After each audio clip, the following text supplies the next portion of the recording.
गीता 18 के श्लोक नंबर 62 में भगवान स्वयं कह रहे हैं कि अर्जुन उस परमेश्वर की शरण में जा जिसकी कृपा से परम शांति व शाश्वत स्थान अर्थात सतलोक को प्राप्त होगा। वो परमेश्वर कौन है, कहां है, कैसा है, जानने के लिए कृपया अवश्य सुनिए जगत गुरु तत्वदर्शी संत रामपाल जी महाराज के अमृत वचन। अपने आत्मा श्री ब्रह्मा जी, श्री विष्णु जी, नारद और व्यास जी के ज्ञान के सतर का अपना पता लग गया कि ब्रह्मा जी तो श्री विष्णु जी को सर्वेश्वर, सब जगत का रचनहार, सब का पालनहार बता रहा है, और विष्णु जी कह रहे हैं मैं तो दुर्गा से ऊपर कोई भगवान नहीं मानता, दुर्गा ही सब कुछ है और मैं उससे ऊपर किसी भगवान से, किसी देव से परिचित नहीं हूं, उससे ऊपर कोई शक्ति ही नहीं है। आ गया सतर श्री विष्णु जी के ज्ञान का, और इन्हीं से ज्ञान प्राप्त है श्री शंकर जी को। अपने आत्मा श्री देवी जी कैसा ज्ञान रखती हैं, उनके पास ले चलते हैं आपको। ये देखिएगा 562 पृष्ठ पर 7वां स्कंद, इसी पवित्र पुराण का 7वां स्कंद, संक्षिप्त देवी भागवत 562 पृष्ठ पे। देवी द्वारा हिमालय को ज्ञानोपदेश, देवी जी हिमालय राजा को ज्ञान बता रही है और ब्रह्म के विषय में जानकारी दे रही है, ब्रह्म स्वरूप का वर्णन। श्री देवी जी कहने लगी पर्वतराज, पहले तो अपने विषय में बताया, फिर कहा है उस ब्रह्म का क्या स्वरूप है यह बतलाया जाता है, जो प्रकाश स्वरूप सबके अत्यंत समीप में स्थित हृदय रूप गुहा में स्थित होने के कारण गुहाचर नाम से प्रसिद्ध और महान पद अर्थात परम प्राप्य है। वह समस्त प्रजा के ज्ञान से परे है, अर्थात किसी की बुद्धि में आने वाला नहीं है, यह तुम जानो। जो परम प्रकाश रूप है, जो सूक्ष्म से भी अत्यंत सूक्ष्म है, जिसमें संपूर्ण लोक और उन लोकों में निवास करने वाले प्राणी स्थित हैं, वही ये अक्षर ब्रह्म है, वही सबके प्राण है, वही सबकी वाणी है और वही सबके मन है। वह यह परम सत्य और अमृत अविनाशी तत्व है। सौम्य उस वेदने योग्य लक्ष्य का तुम वेदन करो, मन लगाकर उसमें तन्मय हो जाओ। सौम्य उपनिषद में कथित महान अस्त्र रूप धनुष लेकर उस पर उपासना द्वारा तीक्ष्ण किया हुआ बाण संधान करो, और फिर भावनागुप्त चित्त के द्वारा उस बाण को खींचकर उस अक्षर रूप ब्रह्म को ही लक्ष्य बनाकर वेदन करो।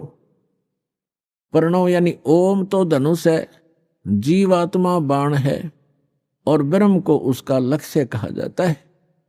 अब श्री देवी कह रही है कि एक ओम नाम का जाप करो, ब्रह्म पाने का उद्देश्य रखो, दैट्स ऑल। जीवात्मा तो साधना करे और ओम का जाप करे, ब्रह्म प्राप्ति का उद्देश्य रखे। आगे देखो स्पष्ट किया है, लक्ष्य कहा जाता है। उस एकमात्र परमात्मा को ही जाने, यानी ब्रह्म की ही भक्ति करें। देवी जी कह रही है दूसरी सब बातों को छोड़ दे। दुर्गा जी, देवी जी अपनी साधना को भी करने से मना कर रही है, केवल ब्रह्म की पूजा करो। और विष्णु जी कह रहे हैं कि मैं देवी जी दुर्गा से ऊपर कोई शक्ति नहीं मानता, कोई भगवान नहीं है, मुझे ज्ञान ही नहीं है। तो ये पार खाक होंगे जिनको हम एक समर्थ शक्ति और भगवान मान के पूजा करते थे, वो खुद कहते हैं मैं भगवान, वो दुर्गा से ऊपर कोई भगवान नहीं जानता, इससे ऊपर कोई शक्ति नहीं। और दुर्गा कह रही है कि ब्रह्म की पूजा करो और सब बातें छोड़ दो, मेरी पूजा भी छोड़ दो। तो क्या ज्ञान था विष्णु जी को और क्या ज्ञान था ब्रह्मा जी को, और शंकर जी भी उन्हीं से ज्ञान प्राप्त है। तो इनसे पता चलेगा, जो दास शब्द बोल रहा है और इस परमात्मा ने अपनी वाणी में लिखा है कि 88 नहीं गए और 2400 पर चौक और 3300 पर तलब है, कोई बकरा कोई बोक है। सुर नर मुनिजन 33 करोड़ी सुर देवता, और ये 33 करोड़ मुनिजन सब 33 करोड़ देवता ये काल के बंधे हुए हैं, इनको ऊपर का ज्ञान नहीं है। यही इसी की सत्य सत्य साधना जो इनके सत्र की उसको कर करके अपना जीवन यही व्यतीत कर रहे हैं। अब दुर्गा जी क्या बता रही है, उस एकमात्र परमात्मा को ही जाने, दूसरी सब बातों को छोड़ दे, यही अमृत रूप परमात्मा के पास पहुंचाने वाला पुल है। संसार समुद्र से पार होकर अमृत स्वरूप परमात्मा को प्राप्त कराने का यही सुलभ साधन है। जिस प्रकार रथ यहां आते हैं, इस आत्मा का ओम के जप के साथ ध्यान करो ब्रह्म का, और इससे अज्ञान में अंधकार से सर्वथा परे और संसार समुद्र से उस पार जो ब्रह्म है उसको पा जाओगे। ओम का जाप करो, ब्रह्म पाने का उद्देश्य रखो, उस ब्रह्म को पा जाओगे, तुम्हारा कल्याण हो। और वो कहाँ रहता है ब्रह्म? वह यह सबका आत्मा ब्रह्म लोक रूप दिव्य आकाश में स्थित है। अब देवी ने, दुर्गा जी ने ये स्पष्ट कर दिया है कि मेरी भक्ति भी छोड़ दो, केवल एक ब्रह्म की पूजा करो, ओम नाम जाप, उसका नथिंग एल्स। और वो कहाँ रहता है? ब्रह्मलोक में। बस देवी जी ने जो साधना बताई है वो अपने से भी अन्य भगवान बताया है ब्रह्म, उसका केवल एक ओम मंत्र बताया है। ओम मंत्र के जाप से कहाँ जाएगा प्राणी? ब्रह्मलोक में चले जाओगे, तुम्हारा कल्याण हो। इतना कल्याण हो सकता है ओम से। अब गीता ज्ञान दाता ये ब्रह्म है। गीता अध्याय नंबर 8 के श्लोक नंबर 13 में गीता ज्ञान दाता कहता है, ओम इति एकाक्षरम ब्रह्म व्यवहारण मामनुसमरण ये परियाति तजंदेहम सयाति परमाम गति। माम ब्रह्म, ये अनुवाद करता हूं ने थोड़ी गलती कर रखी है इसमें। मुझ ब्रह्म का केवल एक ओम मंत्र है। आपको दिखाते हैं श्रीमद् भगवद गीता, देखिएगा। ये जयदयाल गोविंद का इसके अनुवादक हैं और गीता प्रेस गुरुपुर से ये प्रकाशित है। गीता अध्याय नंबर 8 के श्लोक नंबर 13 में आपको दिखाते हैं। श्रीमद् भगवद गीता अध्याय 8 और श्लोक नंबर 13 में। इसमें हम संस्कृत भी पढ़ेंगे। ओम इति एकाक्षरम ब्रह्म व्यवहारण मामनुसमरण ये प्रियाति तजंदेहम सयाति परमाम गतिम। ये क्या कहता है? माम ब्रह्म, मुझ ब्रह्म का केवल एक ओम अक्षर है। ओम यह एक अक्षर है, नथिंग एल्स। ये प्रियाति तजंदेहम, जो शरीर त्याग कर जाता है ओम नाम का सिमरण करता हुआ, सयाति परमाम गतिम, वह ओम से मिलने वाली परम गति को प्राप्त होता है। ये श्री देवी जी ने देवी पुराण में स्पष्ट कर दिया है। ओम नाम का जाप करने वाला ब्रह्म की साधना करता है, ब्रह्म को प्राप्त होता है, वो ब्रह्म लोक में रहता है। अब श्रीमद् भगवद गीता अध्याय नंबर 8 के श्लोक नंबर 16 में कहा है कि ब्रह्म लोक में गए हुए साधक भी फिर लौटकर पुनरावर्ती आते हैं, उनकी जन्म मृत्यु होती है, वो मोक्ष प्राप्त नहीं कर सकते, पूर्ण मोक्ष प्राप्ति नहीं कर सकते। देखिएगा श्रीमद् भगवद गीता अध्याय नंबर 8 के और श्लोक नंबर 16 में, हे अर्जुन, ब्रह्मलोक पर्यंत सब लोग पुनरावर्ती में हैं। यहां देखना, इन स्टार लगा रखे है, इस पे स्टार यहां है। अर्थात जिनको प्राप्त होकर यानी ब्रह्मलोक में जाकर पीछे संसार में आना पड़े, ऐसे पुनरावर्ती कही गई है। ब्रह्मलोक पर्यंत यानी ब्रह्मलोक तक जितने भी लोक हैं उनमें गए हुए प्राणी वहां जाकर वापस आते हैं। और ये सिद्ध होगा। अब यहां थोड़ा सा ये अज्ञानी विचलित कर देंगे आपको कि इसमें ये लिखा आगे कि मुझे प्राप्त होकर पुनर्जन्म नहीं होता, गीता ज्ञानदाता कहता है।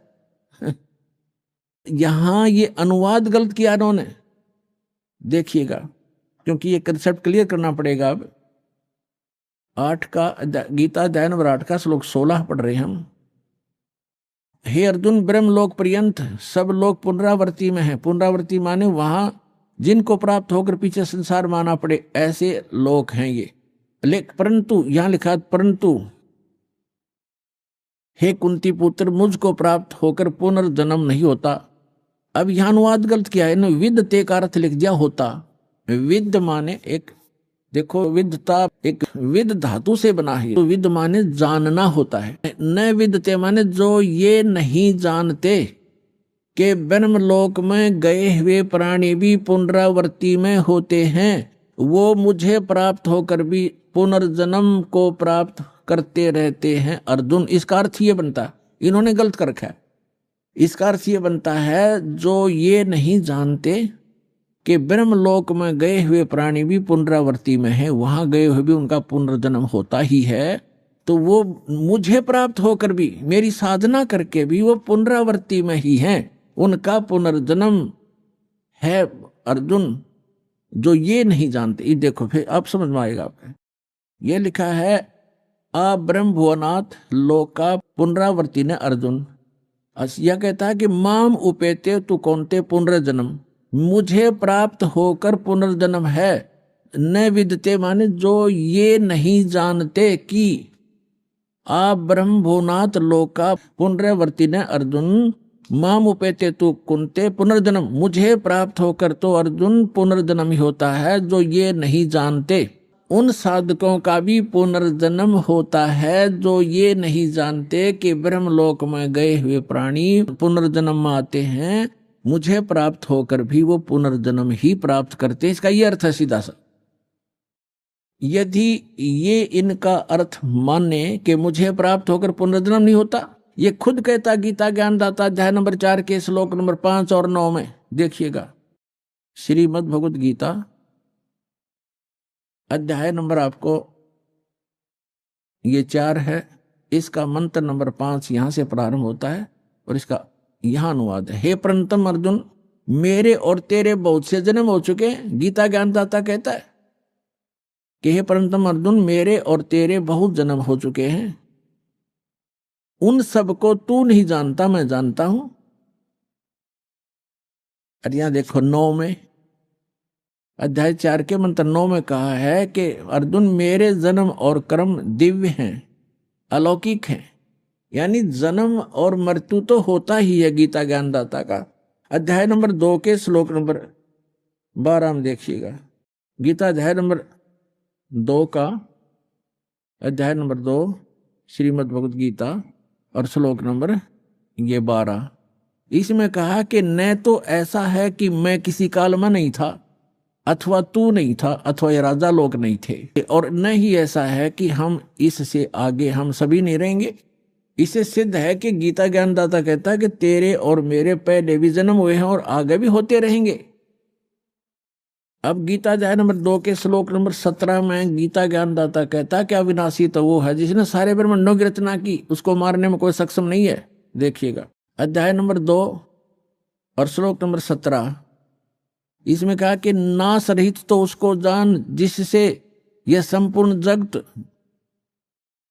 व्याप्त है। इस अविनाशी का विनाश करने में कोई भी समर्थ नहीं है। इसे सिद्ध है गीता ज्ञानदाता से कोई अन्य है सक्षम और समर्थ और अविनाशी परमात्मा। गीता अध्याय नंबर 10 के श्लोक नंबर 2 में गीता ज्ञानदाता स्वयं कहता है कि अर्जुन, मेरी उत्पत्ति को ना ते देवता जानते ना ऋषि, और क्योंकि इन सब की उत्पत्ति का कारण मैं हूं, क्योंकि ये सभी इस काल से उत्पन्न हुए ब्रह्म से। गीता ज्ञानदाता ब्रह्म है, इसको सरपुरुष कहा है। श्रीमद् भगवत गीता अध्याय नंबर 15 के श्लोक 16 और 17 में 3 पुरुष हैं, सरपुरुष और अक्षर पुरुष। सरपुरुष ये ब्रह्म है गीता ज्ञानदाता, जो श्री कृष्ण में प्रवेश करके बोल रहा है। ये केवल 21 ब्रह्मांड का प्रभु है, स्वामी है, मालिक है। और अक्षर पुरुष ये 7 संग ब्रह्मांड का स्वामी है, 7 संग ब्रह्मांड का, इतना ही वो मालिक है, स्वामी है, प्रभु है। और गीता अध्याय नंबर 15 के श्लोक नंबर 17 में कहा कि उत्तम पुरुष है तू अन्य। उत्तम पुरुष यानी श्रेष्ठ परमात्मा, पुरुषोत्तम तो कोई और है इन दोनों से, सरपुरुष और अक्षर पुरुष से, और वही परमात्मा कहलाता है। उत्तम पुरुष तु अन्य परमात्मा इति उदाहरत है।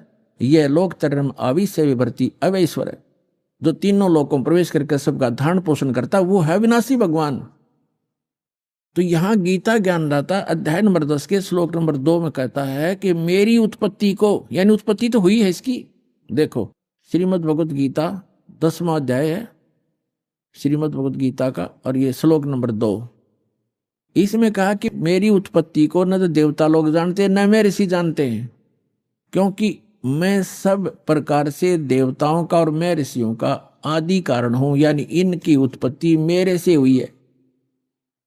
ये आप सृष्टि रचना जो दास ने बहुत बार सुनाई है उससे आप आसानी से समझ सकते हैं। अब इससे सिद्ध हो गया कि गीता ज्ञान दाता ब्रह्म है और इसकी जन्म मृत्यु होती है।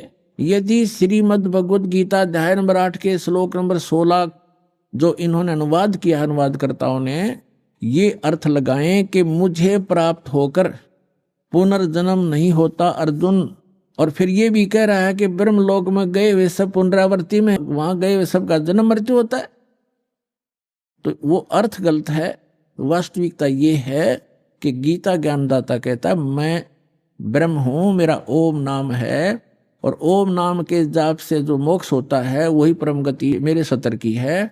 उसके विषय में श्री देवी जी ने स्पष्ट कर दिया है 7वें स्कंद में 562 पृष्ठ पे, सचित्र मोटा टाइप, गीता प्रेस गोरखपुर से प्रकाशित में। देवी हिमालय को कह रही है कि ओम नाम का जाप करो, ब्रह्म पाने का उद्देश्य रखो, इससे तुम्हारा कल्याण हो जाएगा और वहां चले जाओगे, उसको प्राप्त हो जाओगे। वो कहाँ रहता है? ब्रह्मलोक में रहता है। और यहां भी 8वें अध्याय के 13वें श्लोक में गीता ज्ञानदाता कहता है मुझ ब्रह्म का केवल एक ओम मंत्र है, नथिंग एल्स। और ओम नाम का जाप करके उससे मिलने वाली जो परम गति उसको प्राप्त होगे। 8वें अध्याय के 16वें श्लोक में लिखा है कि ब्रह्मलोक में गए हुए प्राणी भी पुनरावृत्ति में है, उनका जन्म मृत्यु होता है। इति सिद्ध। अब गीता ज्ञानदाता अपने भी जन्म मृत्यु बताता है, तो उसके साथ के भी जन्म मृत्यु सदा बने रहेंगे, और सदा जन्म मृत्यु बना रहेगा तो वो जीव सुखी नहीं हो सकता, उसको परम शांति नहीं हो सकती। इसलिए गीता ज्ञानदाता अपने से अन्य उस समर्थ और अविनाशी परमात्मा की शरण में जाने को कह रहा है। श्रीमद् भगवत गीता अध्याय नंबर 18 के श्लोक नंबर 62 में गीता ज्ञानदाता कहता है अर्जुन तू सर्वभाव से उस परमेश्वर की शरण में जा, यानी कोई अन्य है वो। ये देखिएगा श्रीमद् भगवत गीता अध्याय 18 का और श्लोक नंबर हम 62 पढ़ेंगे। हे भारत, सब प्रकार से उस परमेश्वर की शरण में जा, उस परमेश्वर की कृपा से ही तू परम शांति को और सनातन परम धाम को प्राप्त होगा। इससे सिद्ध हो गया कि गीता ज्ञान दाता की साधना से न तो परम शांति हो है, ना वो शाश्वत स्थान मिला है जो कभी नष्ट में नहीं आता, कभी नाश नहीं होता। अब श्री मद् भगवत गीता अध्याय नंबर 15 के श्लोक नंबर 1 से 4 में एक निष्कर्ष दिया है। जैसे श्रीमद् भगवत गीता अध्याय नंबर 4 के श्लोक नंबर 32 और 34 में स्पष्ट किया था अभिदास ने कि उसमें कहा गया है कि 32वें श्लोक में कहा है कि अर्जुन यज्ञों की जानकारी, यानी यज्ञ माने धार्मिक अनुष्ठान साधनाओं की जानकारी सच्चिदानंद घन ब्रह्म यानी उस परम अक्षर ब्रह्म के मुख कमल से उच्चरित वाणी में वो बोली गई है, वो तत्व ज्ञान है, उसमें विस्तार से कही गई है, और उसके जानने के बाद फिर पूर्ण मोक्ष प्राप्त हो जाता है।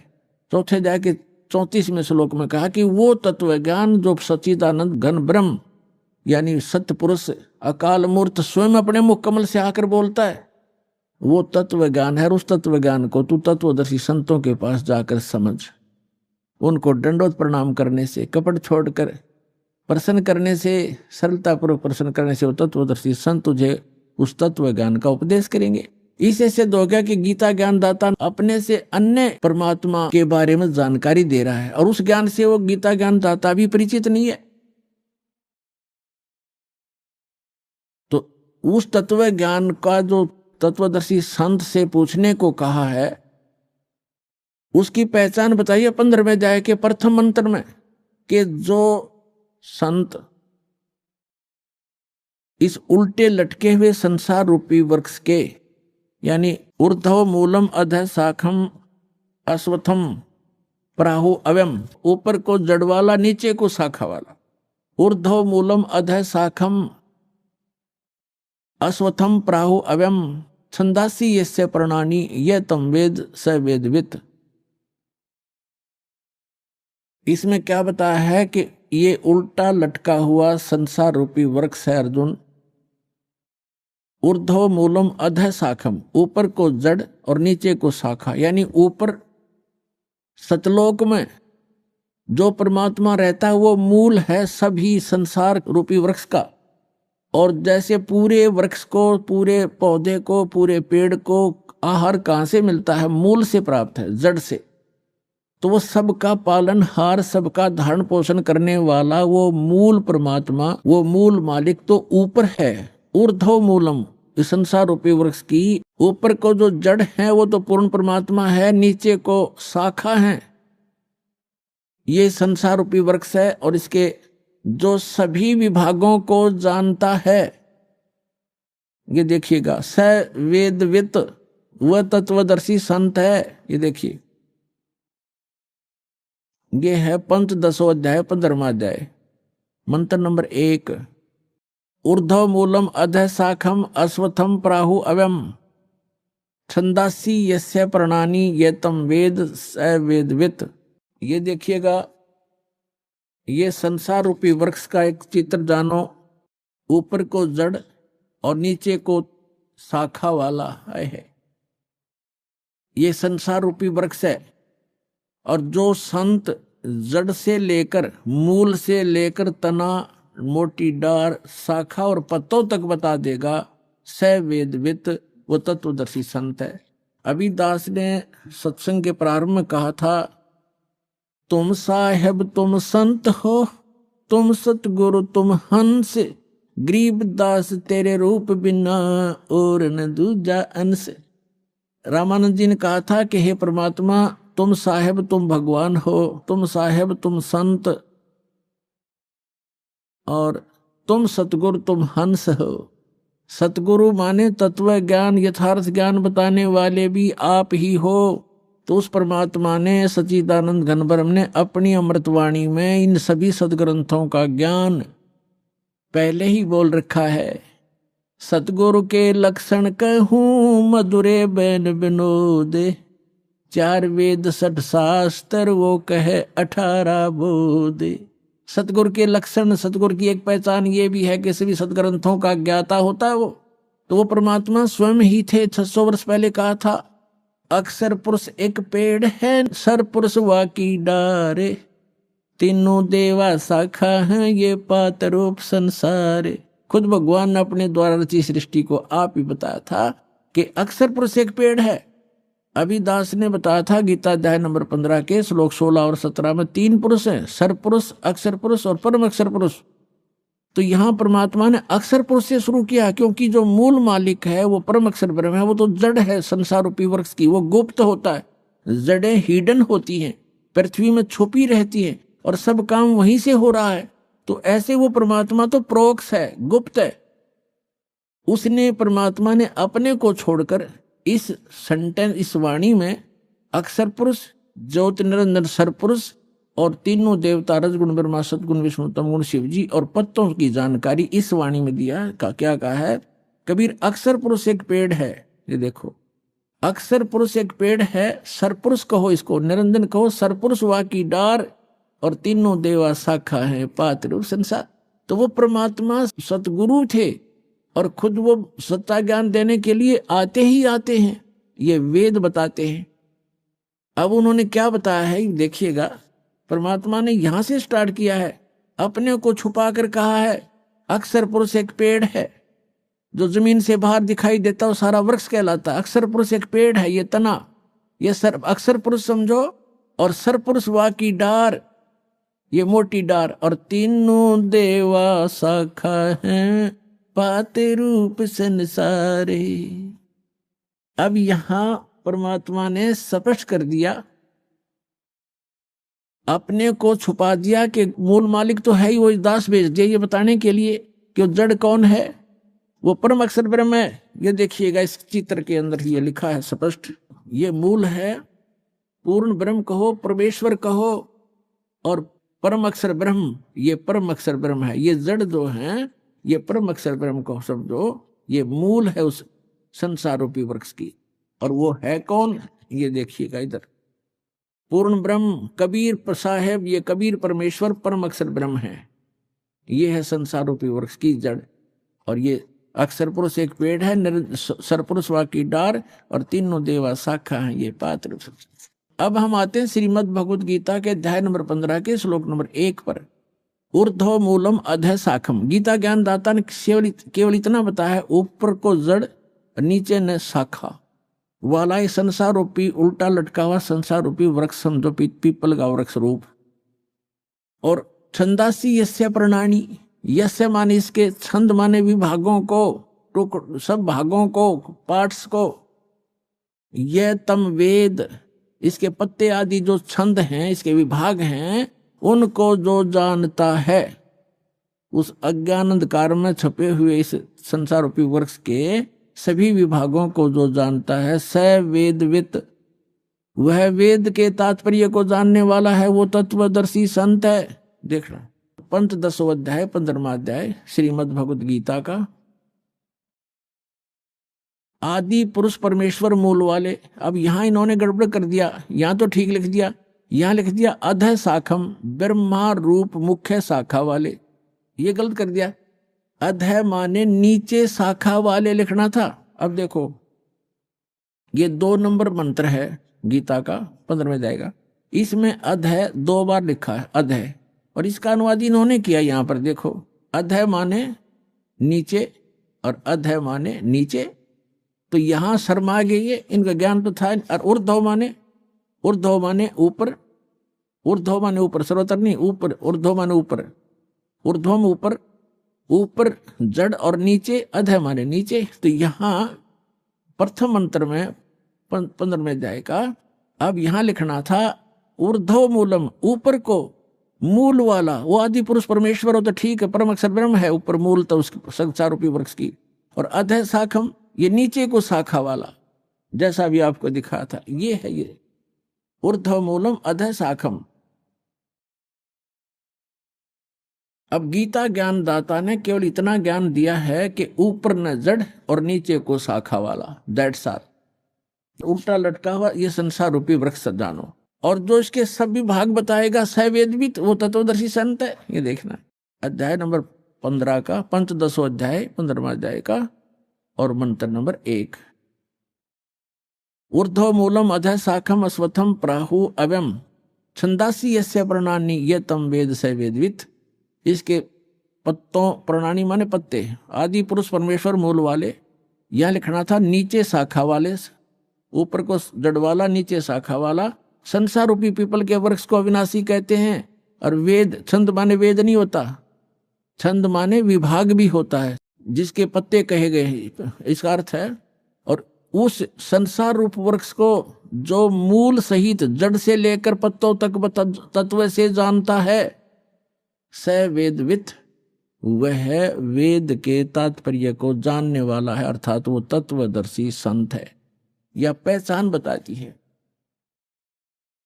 अब परमात्मा ने स्वयं आकर बताया है कि अक्षर पुरुष एक पेड़ है, सरपुरुष वा की डार, और तीनों देवा शाखा ये पात्र रूप संसार। वो मूल कौन है? वो खुद मालिक जो रचने वाला है। तो ये तत्वदर्शी संत अब ये दास है इस पृथ्वी पे, और सब सदग्रंथों से प्रमाणित है कि ये लक्षण होते हैं।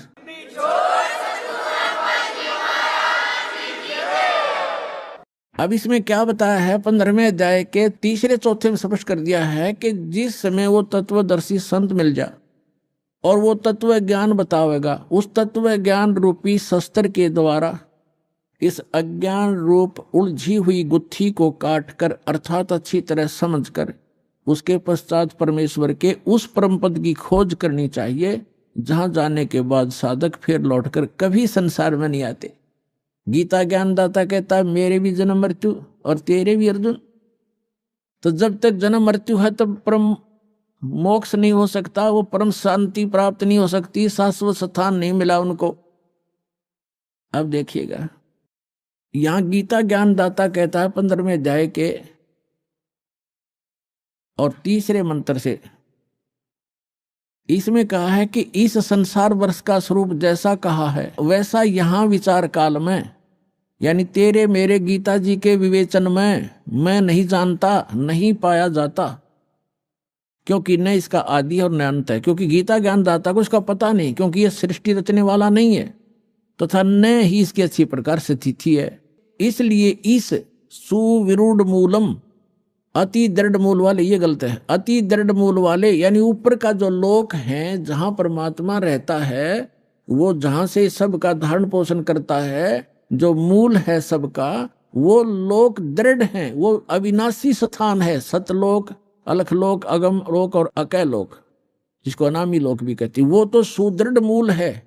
सुदृढ़ मूलम, उस सुदृढ़ मूल वाले यानी उस अविनाशी स्थान वाले भगवान के, अब देखो, सुविरूढ़ मूलम, अति दृढ़ मूल वाले संसार रूपी पीपल के वृक्ष को, यानी संसार की सृष्टि को, दृढ़ेन माने दृढ़, यानी उस अटल, उस बिल्कुल स्वस्थ, यह है असंग शस्त्रेण, तत्व ज्ञान रूपी शस्त्र द्वारा, यह वैराग रूप नहीं, ये अर्थ गलत कर दिए, तत्व ज्ञान रूपी शस्त्र द्वारा काट कर, अर्थात उसको अच्छी तरह समझकर वो ज्ञान अटल है।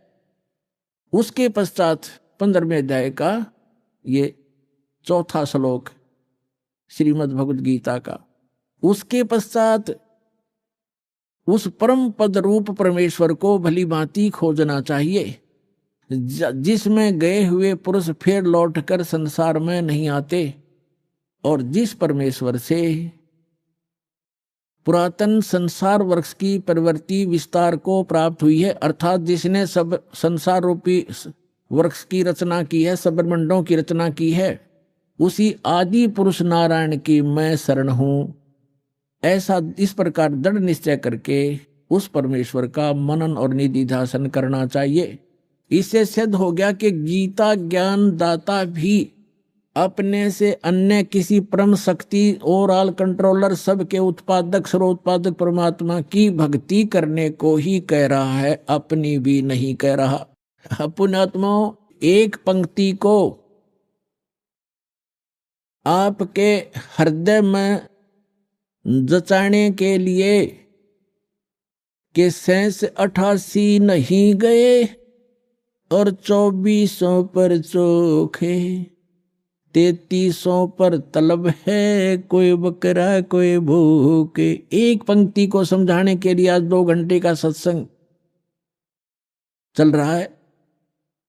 क्या बताया है कि 88,000 ऋषि भी वहां नहीं पहुंचे। कहाँ? गीता अध्याय नंबर 18 के श्लोक नंबर 62 में कहा कि अर्जुन तू सर्वभाव से उस परमेश्वर की शरण में जा, उस परमेश्वर की कृपा से ही तू परम शांति को और सनातन शाश्वतम स्थानम, उस अमर लोक को प्राप्त होगा, सत्यलोक को प्राप्त होगा। सत्य माने शाश्वत, सदा रहने वाला। तो शाश्वत स्थान पर जाने के लिए तत्वदर्शी संत की आवश्यकता है। तो उसके लिए कहा है गुरु बिन काहू न पाया ज्ञान, जो थोथा बुछड़े मूड किसाना, गुरु बिन वेद पढ़े जो प्राणी, समझन सार रहे अज्ञानी। अब आज के सत्संग में यही निर्णय किया जा रहा है कि जिन महापुरुष ऋषि महर्षियों को हम बड़े विद्वान और परमात्मा प्राप्त समझा करते थे, वो तो ब्रह्मा इन विष्णु और शंकर भगवान को समर शक्ति बताते रहे और दुर्गा की भक्ति की साधना बताते रहे, और वही भगवान ब्रह्मा और विष्णु और शंकर और देवी को कितना ज्ञान है ये आपके रूबरू हुआ। तो ये मोक्ष कैसे प्राप्त कर सकते हैं? 88 नहीं गए, 88,000 भी वहां नहीं गए शाश्वत स्थान पर, और ये 24 अवतार भी नहीं गए। ये विष्णु जी के अवतार हैं, और विष्णु जी कहते हैं मैं दुर्गा से ऊपर किसी को जानता ही नहीं, ये भगवान है मेरे लिए, तो इससे ऊपर कोई देव नहीं। और दुर्गा कह रही है कि ब्रह्म की साधना करो और सब मेरी भी पूजाएं छोड़ दो, उसका ओम नाम है, वो ब्रह्म लोक में रहता है, वहां चले जाओगे तुम्हारा कल्याण हो। और ब्रह्म कहता है कि ब्रह्म लोक में गए हुए प्राणी, गीता अध्याय नंबर 8 के श्लोक नंबर 16 में और गीता अध्याय नंबर 8 के श्लोक नंबर 13 में अपना मंत्र बताता है कि मुझ ब्रह्म का केवल एक ओम मंत्र है। इससे वो परम गति होगी जो ब्रह्म लोक प्राप्ति होगी, वो भी अंतिम सांस तक साधना करने वाले की। और ब्रह्मलोक में गए हुए प्राणी भी जन्म मृत्यु में आते हैं। अब वो खुद कहता है कि उस परमेश्वर की शरण में जा जिसकी कृपा से तू परम शांति को और सनातन परम धाम को प्राप्त होगा। और जहां 15वें अध्याय के 4थे श्लोक में स्पष्ट कर दिया है कि जहां जाने के बाद साधक फिर लौटकर कभी संसार में नहीं आते। और गीता ज्ञानदाता कहता कि मैं भी जन्म मृत्यु हूं और तेरी भी जन्म मृत्यु। तो पुण्यात्माओं, इस एक कंसेप्ट को क्लियर करने के लिए कि सूक्ष्म वेद में जो लिखा है वो सारा सत्य है, लेकिन हमने असत्य ग्रहण कर रखा था, इसलिए हमारे सत्य हमें अच्छा नहीं लगा, सुहाया नहीं। उस सत्य को सत्य ग्रहण कराने के लिए आपके हृदय में इसको स्थान बनाने के लिए ये इतना सत्संग करना पड़ रहा है। अब क्या निष्कर्ष निकला? इन जितने भी अज्ञानी हैं, आचार्य हैं, शंकराचार्य हैं, या जितने भी ब्राह्मण गुरु हुए हमारे, या विश्व के जितने आज तक गुरु पद हुए हैं, जिन महापुरुषों को परमात्मा मिले उनको छोड़कर, वो तो आपको मैंने दास ने नाम गिना ही दिए, और कोई एक आधा भूल चूक रहेगी होगी, वो मैं उनसे अपरिचित नहीं हूं, उनको अवश्य मिले होंगे, उनको ज्ञान अवश्य होगा। तो इनके अतिरिक्त किसी के पास यथार्थ ज्ञान नहीं, यथार्थ भक्ति विधि नहीं, तो ये मोक्ष कैसे प्राप्त करेंगे? आज का प्रसंग यही चल रहा है कि गुरु बिन काहू न पाया ज्ञान, जो थोथा भूषण मूड किसाना, गुरु बिन वेद पढ़े जो प्राणी, समझ न सारे रहे अज्ञानी। ये सारे ज्ञानी थे। सुर नर मुनि जन 33 करोड़ी, बंदे सभी काल की डोरी। ये 33 करोड़ देवता, ये सुर मुनि ऋषि महर्षि, कहते हैं सारे काल की डोरी का बंध रहे थे। और ये जितने भी आज तक आचार्य शंकराचार्य हमारे हुए हैं धर्मगुरु, इनसे पूछिएगा कि गीता अध्याय नंबर 18 के श्लोक नंबर 62 में गीता ज्ञानदाता अपने से अन्य किस परमेश्वर की शरण में जाने को कह रहा? तो ये क्या हमें मीठी गोली दिया करते थे? अपने ही बारे में कह रहे श्री कृष्ण ही, श्री कृष्ण से ऊपर कोई भगवान नहीं, स्वयं कृष्ण भगवान, स्वयं भगवान श्री कृष्ण भगवान स्वयं, ये सब कुछ अपने बारे में कह रहे। इनमें अकल है कोई? और आज तक ये हमें मूर्ख बना रहे थे। श्रीमद् भगवद गीता अध्याय नंबर 18 और अंतिम अध्याय है ये। अंतिम अध्याय के ये लास्ट के अंतिम ही मंत्र हैं। 61 से लेकर और 66 तक निर्णय हो गया। गीता ज्ञानदाता कहता है कि वो परमात्मा सभी प्राणियों को कर्मानुसार यंत्र की तरह चलाता, घुमाता है। फिर बता 18वें अध्याय के 62वें श्लोक में कि अर्जुन तू सर्वभाव से उस परमेश्वर की शरण में जा, उसी परमेश्वर की कृपा से तू परम शांति को और सनातन परम धाम को प्राप्त होगा।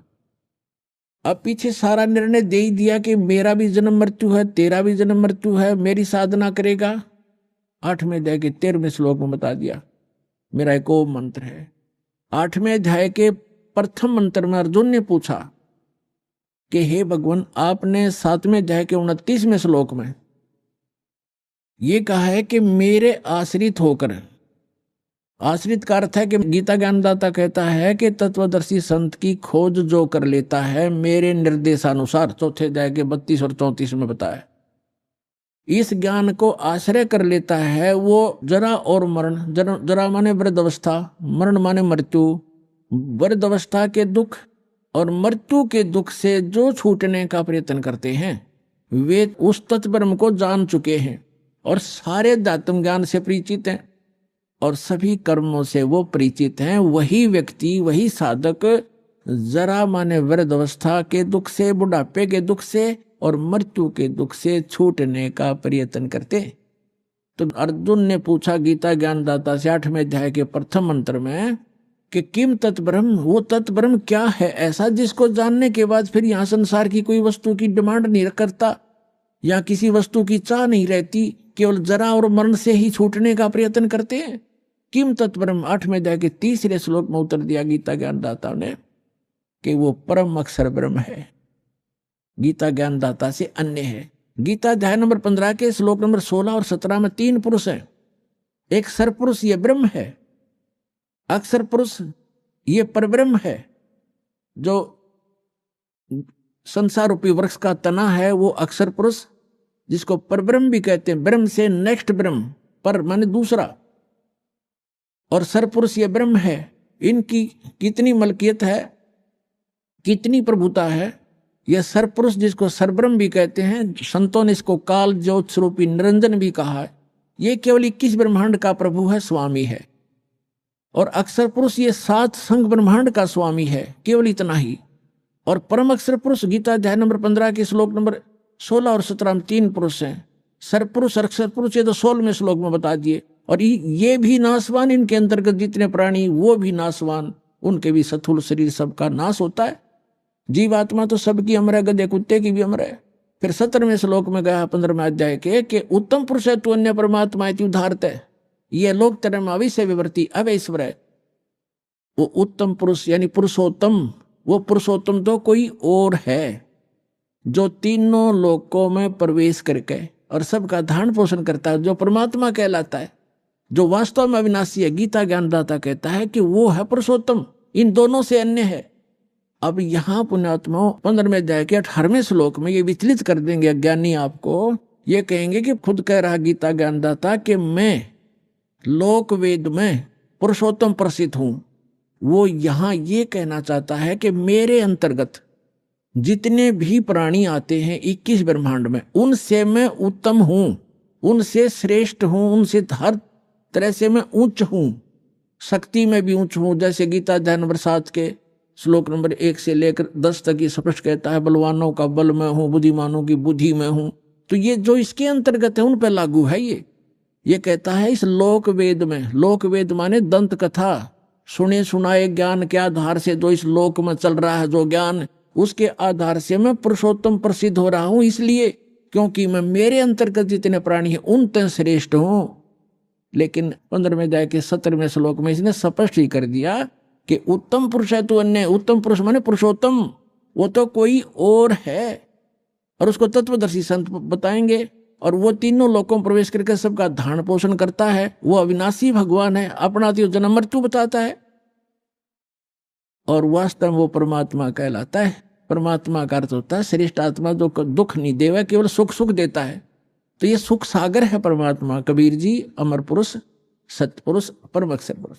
तो यहाँ गीता अध्याय नंबर 8 के श्लोक नंबर 5 और 7 में गीता ज्ञानदाता कहता है कि मेरी साधना कर। 8वें अध्याय के 13वें श्लोक में इसने बता दिया मेरा तो ओम एक अक्षर है, नथिंग एल्स। और इसकी भक्ति करने से ओम से मिलने वाली परम गति मिलेगी। वो क्या मिलेगी? ब्रह्म लोक जाएगा। 8वें अध्याय के 16वें श्लोक में लिखा कि ब्रह्म लोक में गए हुए प्राणी भी जन्म मृत्यु में आते हैं। तो ये कहता है कि 8वें अध्याय के 5 और 7 में कि मेरी भक्ति करेगा मुझे प्राप्त होगा, लेकिन युद्ध भी करना पड़ेगा। तो जहां युद्ध है वहां शांति कहां?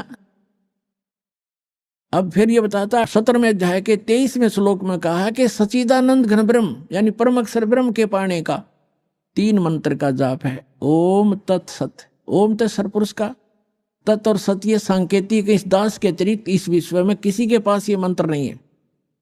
परमात्मा की दास से दास पर रजा हुई है। ये कोड वर्ड है, तत् है, ये सांकेतिक शब्द है, ये अक्षर पुरुष का है। आइए अब हम उन श्रद्धालुओं के अनुभव जानते हैं जो जगत गुरु तत्वदर्शी संत रामपाल जी महाराज जी से दीक्षा प्राप्त कर चुके हैं तथा उनके द्वारा बताए गए भक्ति मार्ग पर चल रहे हैं। नमस्कार सर। सत साहिब सर। सर क्या नाम है आपका? अवध नरेश शर्मा। अवध नरेश जी, आप कहाँ से हैं? गांव बरथरी, पोस्ट नेगू, हसनपुर, जिला एटा, उत्तर प्रदेश से। अवध नरेश जी संत रामपाल जी महाराज से कब जुड़े? 26 जनवरी सन 2013।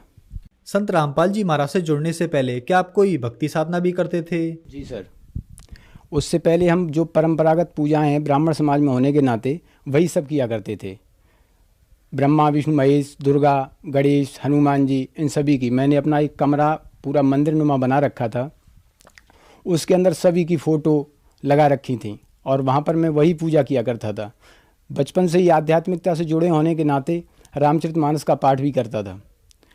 उसके चलते क्योंकि मेरे परिवार में मेरे जन्म से पहले ही एक प्रेतबाधा प्रवेश कर गई थी, जो जलेसर वाला जैन खां बोलते हैं मियाँ, उसका बहुत बड़ा परिवार में हमारे में उसने आकर के अपना कब्जा जमा लिया था। उसने हमारे घर को तहस नहस कर दिया था, जिसके चलते मैं सोचा करता था कि मैं भगवान की भक्ति करूं तो ये शायद है संकट खत्म हो जाएगा, क्योंकि परमात्मा सब कुछ कर सकता है। उस परमात्मा की खोज में मैं इनकी सभी की साधना करता था, लेकिन वो प्रेत बाधा किसी तरह से शांत नहीं हुई और उस प्रेत बाधा ने मेरे पिताजी को पागल कर दिया। पागल करने के बाद उन्हें ख़त्म कर दिया। सन 95 में पागल होने के बाद वो मृत्यु को प्राप्त हो गए थे। अब उसके बाद उस प्रेत बाधा ने उससे पहले ही पिताजी के समय में ही हमारे ऊपर भी कब्जा किया, परिवार में बहन भाई, उसके बाद पिताजी के बाद में माताजी के ऊपर भी आने लगा वो। तो मुझे ये चिंता हुई कि ये जो है हमारे पिताजी को पागल करके मार दिया है, हो सकता है आगे चल करके तुम्हारे ऊपर भी ऐसे ही कर दे, माँ के ऊपर भी। तो और ये पागल कर दिया तो माँ के ऊपर ऐसी कंडीशन आ गई तो मैं किसको मुंह दिखाऊंगा। और मैं भक्तिभाव वाला बहुत ज़्यादा था। रामचरितमानस में एक चीज़ बोली है कि बड़े भाग्य मानुष तन पावा, सुर दुर्लभ सदग्रंथन गावा, नर्तन समना कवनो देही, जीव चराचर जाचत तेही। तो मैं ये कहा करता था कि हे भगवान, मनुष्य शरीर के समान कोई शरीर नहीं है और इसके लिए सभी चर और अचर सभी जीव जंतु जितने भी हैं वो इस शरीर के लिए प्रार्थना करते हैं और देवता भी इसके लिए तरसते हैं। तो इस शरीर में मैं तो कोई सुख देख नहीं पा रहा हूँ कि आखिर इसमें क्या सुख है। मेरे परिवार में ये तांडव मचा रहा है, ये प्रेत जो मुसलमान जैन खां जी मियाँ बोलते हैं जो भी है, वो परेशान करता था। उसके चलते मैंने सोचा कि आध्यात्मिकता से मैं ही सबसे ज़्यादा जुड़ा हुआ हूँ और ये परिवार वाले इस चीज़ को शायद है न समझ पाएंगे और ना ही भक्ति साधना करके इसको यहाँ से निकाल पाएंगे। तो मैं सिद्ध पुरुषों के पास जाना आना, हरिद्वार जाना, ऋषिकेश जाना, नीलकंठ पे और ये अपना पूर्णागिरी, सब जगह जाता था। नीम करोरी, बहुत से कहते हैं हनुमान जी, उसमें एक हनुमान चालीसा में चौपाई है, भूत पिशाच निकट नहीं आवे, महावीर जब नाम सुनावे। तो मैं इन सारी चीज़ों को करता था, लेकिन वो भूत जो है वो रोजाना मेरे घर में दंगा करता था। ऐसा शायद ही कोई दिन जाता होगा जिस दिन वो मेरे घर में तांडव ना करता हो। मुझे बड़ी शर्मिंदगी होती थी। कई बार मैंने ये सोचा कि मैं इसको, जिसके ऊपर भी ये प्रेत आएगा मैं उसको गोली मार दूंगा। तो मैंने ऐसा ही किया। एक बार मैंने राइफल को लोड किया और मेरी बहन थी जो मेरे से बड़ी थी, उनकी शादी हो चुकी थी, वो मेरे घर पे आई थी, उनके ऊपर ऐसे ही वो प्रेत बाधा प्रवेश कर गई और उसने अपना जिस तरह से जो कुछ भी बोलना था वो बोल रहा था। मैं सोच रहा था पर इधर आसपास वाले भी सुनते हैं तो मुझे शर्मिंदगी महसूस हुई। तो मैंने जो है राइफल लोड की और मैंने सामने जाके छत से और गोली दाग दी। सभी लोग एकदम से, वो भूत भी गायब हो गया और सब लोग तितर बितर हो गए। उन्होंने मेरी राइफल को पकड़ा और उसके बाद मुझे शांत किया। तो मैं शर्मिंदा होता था और परमात्मा की खोज में रहता था। हर समय मैं ये सोचता था कि हे भगवान, ये क्या है जीवन, आज मैं हूँ कल ख़त्म हो जाऊँगा, कहाँ से आया हूँ, क्या मेरा उद्देश्य है। मैं इस चीज़ के लिए भटकता था, सोचता था। लेकिन कई संतों के पास गया, कुछ नहीं मिला। रामचरितमानस के माध्यम से जैसे बहुत से ये कहा करते हैं, कहीं पर भी चर्चा चलती थी तो वो कहते हैं यार ये वेद पुराण और ये सारी चीज़ें किसने लिखी हैं, ये हैं तो एक इंसान की लिखी हुई।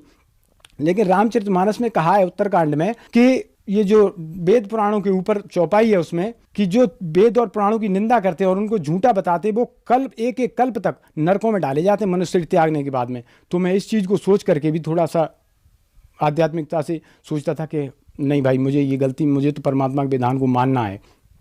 इस चीज़ को मानता रहा बराबर, ठीक है। उसके बाद जब कहीं से कोई लाभ नहीं मिला, थक गया बुरी तरह से, तो एक बार मैंने सोचा कि मैं अब घर छोड़ के चला जाऊंगा। मैं हरिद्वार जाने के लिए मैंने कहा कहीं कंदराओं में जाऊंगा, कोई ऋषि, कोई सिद्ध पुरुष, क्योंकि मेरे साथ एक घटना घटी थी बहुत ज़बरदस्त। उसने मुझे हिला दिया था। मैं बराबर भक्ति करता था, हवन करता था हर पूर्णिमा को, तो इतना हिल गया मैं नास्तिकता के कगार पे पहुंच गया। लेकिन उस नास्तिकता से बचा क्यों रहा? क्योंकि मैं सर्प और बिच्छू के मंत्रों का भी इलाज जानता था, थोड़ा सा मंत्रों को। तो जब बिच्छू के विष को जहाँ पर काट लेता है वहाँ वो बिच्छू का जहर अंदर से और उस डंक का असर वहाँ पर आ जाता था। तो मैं सोचता था शक्ति तो है, इसलिए मैं बचा रहा। और वो जो मेरे को नास्तिक होने तक ले करके आई थी, उसने मुझे ऐसा कर दिया कि कहीं कुछ भगवान नहीं है। मेरे घर पे बहुत बड़ा मंदिर है, दुर्गा जी का, शंकर जी का, हनुमान जी का। मैं बराबर संध्या आरती शाम को करता था, घंटा बजाता था कि घंटा से कहीं बहुत दूर तक प्रेत बाधा नहीं होती। उसके चलते फिर मैं सन 2000 में गायत्री परिवार से जुड़ा। शांतिकुंज हरिद्वार से मैंने दीक्षा ली 13 वर्ष तक। सन 2013 जब तक मैं संत रामपाल जी महाराज के सानिध्य में नहीं गया तब तक मैं गायत्री साधना करता रहा और इस सारी चीज़ से परेशान रहा। तो मैंने सोचा, अपनी दुकान पे ही ऐसे ही खड़ा था, उसके बाद नीचे आया तो वहाँ पर हमारे एक आसपास के गांव में, गांव पड़ता है, वहाँ के एक बुजुर्ग थे, वो हरियाणा से लौट कर के गए थे। तो उनसे मैंने पूछा कि भैया जी, हमारे गांव के वैसे लोग जाते थे संत रामपाल जी महाराज के पास, तो मैं इनके ऊपर विश्वास नहीं करता था, संत महंतों के ऊपर मैं बहुत कम विश्वास करता था, क्योंकि मुझे रामकृष्ण की साधना ये सभी बताते हैं, तो मैं सोचता था कि इतना तो मुझे ज्ञान है ही है। तो मैंने उनसे पूछा कि आप लोग हरियाणा जाते हो, आपको कुछ मिलता है वहाँ पर, कुछ मिला है? तो उन्होंने कहा कि हाँ, जितनी भी जगह है, मैंने 40 साल मैंने यहीं इसी तरह से भटक के बर्बाद किए हैं, और हरियाणा में जो संत रामपाल जी महाराज के पास है वो इस पृथ्वी पर कहीं नहीं है। तो मैंने कहा कि ऐसा क्या है कि आप कल हमारे पास आना, क्योंकि वो तांगे में बैठ रहे थे। तो उन्होंने कहा कि आप कल हमारे पास आना, तब मैं आपको बताऊंगा। मैंने कहा ठीक है। अगले दिन ऐसा हुआ कि मैं अचानक ही ऐसा सिस्टम बन गया कि मैं उनके गाँव चला गया तो वो भी मिल गई हमको। उनसे मैंने रामाकृष्णा की और मैंने उनको बुलाया, पास में बैठ गए, कुर्सी पर बैठने के बाद बात हुई। तो उन्होंने कहा कि हमारे पास एक पुस्तक है ज्ञान गंगा, वो मैं आपको दूंगा, आप उसको पढ़ना, और संत रामपाल जी महाराज इस पृथ्वी पर पूर्ण गुरु हैं। तो मैंने कहा अच्छा। तो उन्होंने फिर उसके बाद मुझे ज्ञान गंगा पुस्तक दी। ज्ञान गंगा पुस्तक देने के बाद जब मैंने उस पुस्तक को घर पे आकर के देखा, उस पुस्तक को पढ़ा, तो उसमें सारे प्रमाण ऊपर से नीचे तक, गीता जी से, वेदों से, और साक्षी जो आदरणीय नानक जी, कबीर परमेश्वर के साक्षी, ये सारी चीज़ें देखी मैंने, तो मैं हिल गया। मैंने कहा ओहो, संस्कृत को मैं अच्छी तरह जानता था, गीता जी का पाठ करता था। तो गीता जी में मैंने तुरंत ही गीता जी को उठाया और मैंने उसमें मिलान किया। तो उसमें जो लिखा हुआ था गीता जी में, गीता अध्याय 7 का श्लोक 24 और 25, उसमें लिखा था कि अव्यक्तम व्यक्तिम आपन्नम मन्यते मामा बुद्धया परम भावम न जानन्तु ममा भय मनुत्तमम नाहम प्रकाश है सर्वस्व योग माया समावृत है मूढ़ा ना विजानात लोक माम जिमभयम, कि मैं अपनी सिद्धि शक्ति से, भक्ति की शक्ति से छुपा रहता हूँ और मैं किसी के समक्ष प्रकट नहीं होता। तो मैंने सोचा कि ये प्रकट नहीं होता, छुपा रहता, ये कौन है? उसके बाद सारी चीज़ें सृष्टि रचना पड़ी, फिर मैंने उसको पूरी तरह से पढ़ा, मैं हिल गया। मैंने कहा ये पूरा ज्ञान एकदम सटीक और सत्य है। तो मैं उस ज्ञान गंगा पुस्तक को पढ़ने के बाद आश्रम गया और 26 जनवरी सन 2013 को मैंने नामदान लिया, संत रामपाल जी महाराज से नाम उपदेश लिया। सर, संत रामपाल जी महाराज से नाम दीक्षा लेने के बाद आपको लाभ भी प्राप्त हुए? जी भगत जी, सबसे बड़ा हमें लाभ जो मिला वो आध्यात्मिक लाभ मिला, कि मैं जहाँ भटक रहा था वो लाभ मुझे, एक तो पूर्ण परमात्मा की प्राप्ति हुई। दूसरा लाभ ये है कि मेरा मकान जो बना हुआ था, जर्जर था, 2 मंजिल का वेसक बना हुआ था, वो पूरी तरह से बन गया परमात्मा की दया से ही। मेरे पास इतना पैसा नहीं था कि मैं उसको बना सकता था। हमारे एक भगत जी हैं जो सुभाष भगत जी, उनके माध्यम से वो परमात्मा ने सारी व्यवस्था करा दी। उसके बाद में ये चमत्कार एक और हुआ, ये परमात्मा चमत्कार करते हैं जो कि उस मकान को जब हम खसा रहे थे तो वो छत के ऊपर हम सभी घूमे, सारे काम किए। उसके नीचे आकर के जब हम बैठ गए और बैठने के बाद हमने उसके नीचे चाय और बिस्कुट जो भी लेना था वो भी किया। मजदूर भी थे उसके नीचे, हमारे बच्चे भी थे, जो हम 7 कैंडिडेट हैं, हम उसके नीचे बैठे रहे। और जैसे ही हम लोग उससे बाहर निकले और एकदम से वो छत नीचे गिर गई, और छत ऐसे गिरी कि जहाँ पर मैं ईंटों को उठा रहा था उसके ठीक पीछे पिलर था, और वो पिलर पूरी तरह से झुक गया मेरे ऊपर, और वो मेरे ऊपर अगर गिर जाता तो मैं मर जाता। और छत के नीचे भी सभी थे, धूल उड़ गई एकदम से, सभी ने कहा ये सब दब के ख़त्म हो गए। मैंने भी सोचा कि हो सकता है ये सभी खत्म हो गए, लेकिन मुझे पता था कि परमात्मा की शरण में है, हमारे साथ ऐसा नहीं हो सकता, अनहोनी नहीं हो सकती। परमात्मा संत रामपाल जी महाराज, उनकी दया से ही हमारा हादसा टला। कई जगह मौत से परमात्मा ने मुझे मौत के मुँह से बचाया है। उसके बाद अभी का एक चमत्कार और है भगत जी, हमारे परिवार में सभी अनुपदेशी थे। मैं तो जिस दिन से परमात्मा की शरण में गया बरबाला में, मैंने भक्ति और मुक्ति की भीख मांगी थी, मैंने कुछ नहीं मांगा था। जब मैं वहाँ से आया उस दिन से लेकर के आज तक मेरी माँ के ऊपर कोई चक्कर नहीं हुआ किसी तरह का, मेरे ऊपर कोई नहीं हुआ, परिवार पूरी तरह से सुखी हो गया। अब जो हमारे भाई थे वो उस प्रेत बाधा से पीड़ित हुए। उसके बाद जब उनके घर में तांडव हुआ, भक्तों के पास भी भटके, सब काम किए, लेकिन लास्ट में संत रामपाल जी महाराज की शरण में आने के बाद ही उनकी जीवन रक्षा हुई है। अभी हमसे बड़े वाले जो भाई हैं जिन्होंने नाम लिया, 2 बार उनको मरने के बाद भी परमात्मा ने जीवन दान दिया है पूरी तरह से। उनके फेफड़े गल गए थे, सभी डॉक्टरों ने मना कर दिया था। कानपुर से वापस आ गए थे, हम दिल्ली लेके जा रहे थे, हमने सोचा कि एटा में शैलेंद्र जैन को दिखा लेते हैं। तो उन्होंने शाम को ये बोल दिया कि आप कहीं पर भी जाओगे बर्बाद हो जाओगे, इनके अंदर कुछ भी नहीं रहा है। मैंने खुद कंप्यूटर पे उनके सामने बैठ करके देखा और उन्होंने दिखाया कि इनका सारा सिस्टम खत्म हो चुका है। जितनी सांस इनके अंदर डाल दी उससे ज़्यादा कोई माई का लाल इनको दे नहीं सकता, परमात्मा ने जो डाल दिया है। फेफड़े उनके गल गए थे, सांस की बीमारी थी उनको, उसके चलते उनके फेफड़े खराब हो गए थे। उन्होंने फिर संत रामपाल जी महाराज से नाम दीक्षा ली और उसके बाद वो आज पूरी तरह से स्वस्थ हैं। लाभ तो बहुत सारे हैं भगत जी, अगर मैं बताने लग जाऊंगा तो पूरा दिन निकल जाएगा, लेकिन लाभ पूरे नहीं होंगे। परमात्मा तो सारे लाभ ही लाभ देते हैं। जब तक कनेक्टिविटी नहीं जुड़ी थी तब तक तो हम भटक रहे थे, लेकिन अब सारे लाभ हैं, आर्थिक मानसिक हर तरह के लाभ हैं। परमात्मा से जो भी है वो परमात्मा देते हैं। सर, संत रामपाल जी महाराज से नाम दीक्षा लेने से पहले आप बहुत भक्ति साधनाएं करते थे, फिर आप 13 साल तक गायत्री परिवार में रहे और वहां भी आपने भक्ति साधना की। सर, यहाँ पर एक विचारणीय विषय ये है कि जो पहले आपने भक्ति साधना की उनसे आपको कोई लाभ नहीं मिला, लेकिन संत रामपाल जी महाराज की भक्ति से ही आपको लाभ मिला, जबकि दोनों ही भक्ति थी। उसमें क्या है सर, रामचरितमानस में एक दुआ पढ़ता था जो 100वां दुआ है उत्तरकांड का, उसमें लिखा हुआ है कि श्रुति संबत हरि भक्ति पथ संयुत बिरति विवेक तेन चलय नर मोह बस कल्पय पंथ अनेक। कि जो परमात्मा को प्राप्त करने का वेद सम्मत मार्ग है, शास्त्र अनुसार जो मार्ग है परमात्मा की प्राप्ति का, लोग भ्रमित होकर के वेद ज्ञान न होने के कारण अपने तरह तरह के पंथों का विस्तार कर डालते हैं और इस तरह से वो वंचित रह जाते हैं उस चीज़ से। आज संत रामपाल जी महाराज हमको सभी धर्मों के धर्म ग्रंथों से प्रमाणित करके वो मंत्र बता रहे हैं और उसके बाद वो प्रमाणित साधना दे रहे हैं, उसकी सही विधि बता रहे हैं, जिससे सारे लाभ जो परमात्मा देता है वो परमात्मा तुरंत देना शुरू कर देता है। सभी लाभ हमको जो है इसी वजह से जो शास्त्र अनुकूल साधना संत रामपाल महाराज बताते हैं, उस भक्ति की शक्ति से सारे लाभ होते हैं। क्योंकि रामचरितमानस में कहा है कि भक्ति स्वतंत्र सकल सुख खानी बिन सत्संगन पावे प्राणी। संत पुण्य पुंज बिन मिलय न संता सत्संगत संसृत करंता। भक्ति जो है वो सभी सुखों की खान है, लेकिन हम उस समय शास्त्र विरुद्ध साधना कर रहे थे जिस समय कोई सुख प्राप्त नहीं हो रहा था। आज वो सारे के सारे सुख जो भक्ति से मिलते हैं वो सारे सुख संत रामपाल जी महाराज के द्वारा दी हुई शास्त्र अनुकूल साधना से हमें सारे सुख प्राप्त हो रहे हैं।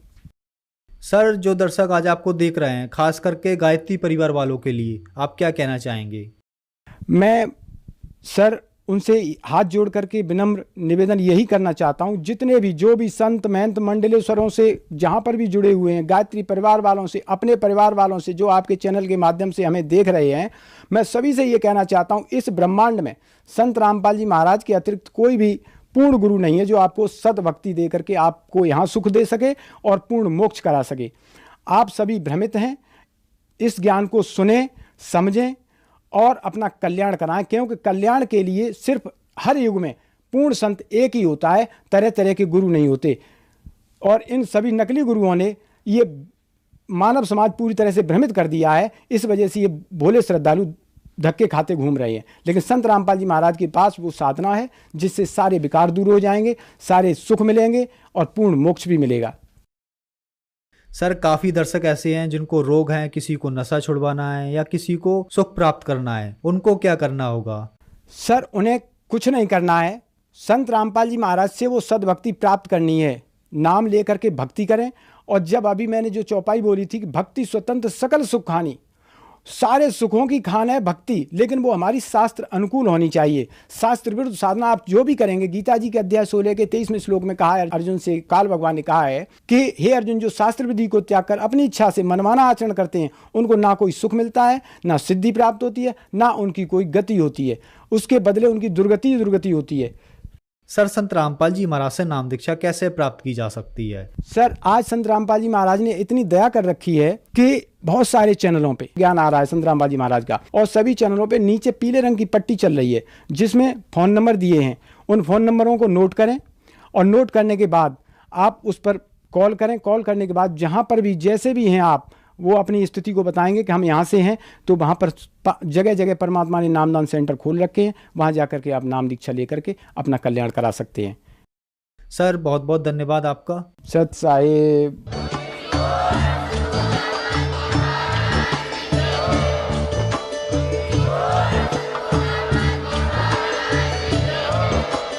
आप सुन रहे थे जगत गुरु तत्वदर्शी संत रामपाल जी महाराज जी के मंगल प्रवचन। अधिक जानकारी के लिए विजिट कीजिए हमारी वेबसाइट www.jagatgururampalji.org। संत रामपाल जी महाराज जी के शुभ आशीर्वाद से पूरे विश्व भर में 500 से भी ज्यादा नाम दीक्षा केंद्र हैं, जिन पर संत रामपाल जी महाराज जी द्वारा ऑनलाइन निशुल्क नाम दीक्षा दी जा रही है। अपने नजदीकी नाम दीक्षा केंद्र का पता करने के लिए संपर्क करें 8222880541।